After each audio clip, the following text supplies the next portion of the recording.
Well, there is a cool thing you can do. I can tell you how you can hand, some things like pumpkins and squash, you can hand pollinate them. I'm going to tell you how it's perfect as hell, but I'm going to tell you how to do this. If you really enjoy doing this, you need to seek help. But this is what I do. There is the squash, the cucurbits have, each plant has both male and female blossoms. But they're not together, they're not perfect, they're separate, okay? So if you can tell at a glance, know which the guys and the girls are, you know, and know it the day before, very important, then you can easily hand pollinate these. And it depends, okay, number one, on recognizing the difference. I do have it, but I don't have it with me, a diagram showing the difference, but I can describe it to you pretty easily. You know squash blossoms, when they first come up, and they're kind of, there's a stem, and there's kind of the bud is kind of folded up like this, and at first they're green, and as time goes by they get yellower, and eventually it gets kind of orange, and the day before it's going to open, it cracks at the tip like this, the next day it opens, and there's a big, beautiful squash blossom, which, by the way, is too late, okay? So, if you can know that a little ahead of time, like the day before, because, by the way, squash blossoms are like daylilies, they're ephemeral. They open one day, if they don't get pollinated, they abort, or they cross, or whatever, and they're gone. And that's a problem, but it's also helpful. So, if you not, so to know the guys from the girls, someone once said about some plant, how do you tell the boys from the girls? And the answer is, you take down their genes. Get it? sorry. yeah, sorry about that. But anyway, here's a better way of doing it. The blossom, when they're little, the males, they tend to form back at the base of the plant. Tend to, that's not, and they're also tend to be the first ones, kind of like robins. I don't know why they do it. They're the first thing, they show up and there's no date. But they tend to do that. They tend to have long succulent stems where the girls tend to form in the axils of the vine and have short, stiff stems. None of those are all that reliable. The real giveaway is the female blossoms at the base of the bud, top of the stem right there. There's a little, it's a virgin ovary. It in fact looks like a baby version, miniature version of what the thing is going to be. Say like a pumpkin or a zucchini or whatever. Okay? You see that, you know it's a girl. If it's not there, it's a guy. And so you want to check every, pretty regularly and watch how they're coming along when they're getting ripe, because you want to have at least one guy and one girl opening the same day. It's ideal, not critical, but ideal if they're on separate plants. They can be on the same plant. So again, the squash tolerates a certain amount of incest, but it's really good if you have a lot of males and a lot of females, and they're all different blossoms. But you got to know the day before. So I told you how you watch until you see them get ready to open up like that. You don't wait till the next day. You think, okay, I'm going to be out here first thing in the morning before those bees get around. I'm going to get. Oh, what do you think? You're going to be too late, and they're going to. If the pollen isn't gone, isn't cleaned out, at least it's going to be all mixed up.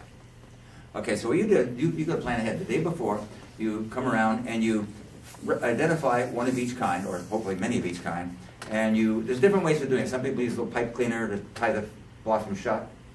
Sometimes people do it with different ways. The way I do it is take a little penny candy. Those of you who are old enough to remember when there was such a thing as penny candy, a little like paper bag, put it over each one, a little paper clip.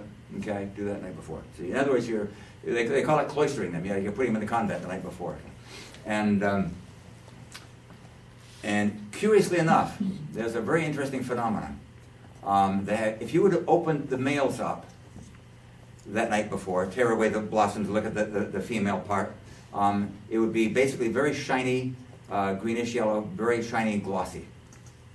If the next day, but hopefully you don't, you leave it closed up, and the next day you go around to the same blossom and tear away and open it up, and it is covered, this whole phallic organ here is covered with this, festooned with this bright pink, fluffy, downy stuff. The transformation in this talk about quick adolescence. I mean, this transformation in this thing in a very short time is 12 hours. It's phenomenal. So anyway, so you go to bed, you got them all packaged, you come out the next day. Doesn't matter now so much how early you do it, because they're going to open up, but they're going to open up inside of the bag, okay? That's not a big problem. You come around, you take each bag off, and we call it circumcising. You tear away the big petals, just to get them out of your way. And you go, for reasons that I hope I don't have to explain, you break off the male blossom and take it to the female, not the other way around. Okay, we okay on that one? Okay. It's kind of it's not too cool for the guys, but anyway.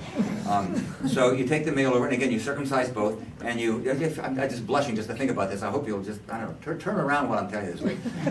You take the male blossom, and you dab pretty thoroughly all over the female organ, And the reason it's important to be kind of thorough is you may be growing this squash, let's say, to eat or to get seed. The squash plant, as far as it's concerned, this squash fruit is for its babies. This is the womb in which the seeds are going to develop.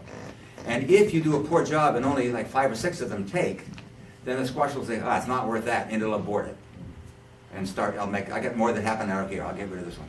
That's what happens sometimes late in the season. You've ever seen your cucumbers end up being kind of one-sided and curled like that? That's basically what's happening. It's not pollinating evenly, and so one side does this partial abortion.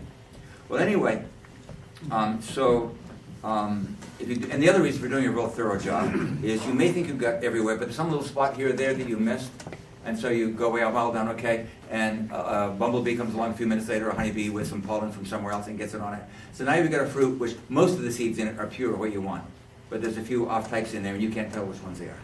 So a simple solution for it is to, after you've done it, put the bag back on, just for the rest of the day. Tomorrow it's going to be, if it's pregnant, it's not going to, they're ephemeral. So put the thing back on next day, take them off. And, here's another thing. How are you going to recognize which ones you pollinated? I've thought myself, and I've heard other people say, well, I'm just going to do them all. yeah, right. Or, this is so cool doing this. I mean, you think it's really cool. I mean, you should be ashamed of yourself, but you think it's really cool that you've done this operation. I'm never going to forget which one that is. Well, all around there's more that are happening all the time, so you're not going to, just give up on it. You're not going to know. So the simplest thing, plant breeders often will take a stake or a metal rod or something with a little, survey tape on it and drive it in next to each fruit. What I prefer to do is to, I carry with me a little safety pin.